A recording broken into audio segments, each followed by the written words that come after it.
ఇద్దరు ముస్లిమ్స్ అనమాట. బేసికలీ ఈయన పేరు సుబాని, ఆవిడ పేరు తాహెరా సుల్తానా. వాళ్ళ ఫ్రెండ్స్లో ఎవరైనా భవానీ దీక్ష చేసుకున్నా, అయ్యప్ప దీక్ష చేసుకున్నా, ఏ దీక్ష చేసుకున్నా వాళ్ళకి భిక్ష పెడుతున్నారు అనమాట. అంటే ఇంటికి పిలిచి అన్నం పెడుతున్నారు. తర్వాత వాళ్ళు తిని ఆశీర్వదిస్తే దాన్ని వీళ్ళు దీవెనలుగా తీసుకుంటున్నారు. వాళ్ళని పిలిచి భిక్ష పెట్టాలి అని చెప్పి. అంటే నేను బౌరిమాలలో వేసినప్పుడు అని వాళ్ళు మా ఫ్రెండ్స్ అందరూ వేసినప్పుడు అని చాలా మంది నడుచుకెళ్ళేవారు విజయవాడ.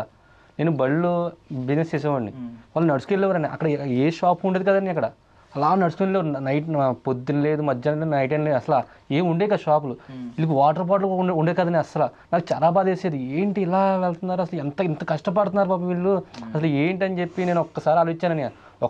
ఒక రోజు నైట్ మొత్తం ఆలోచించాను, వెళ్ళానని.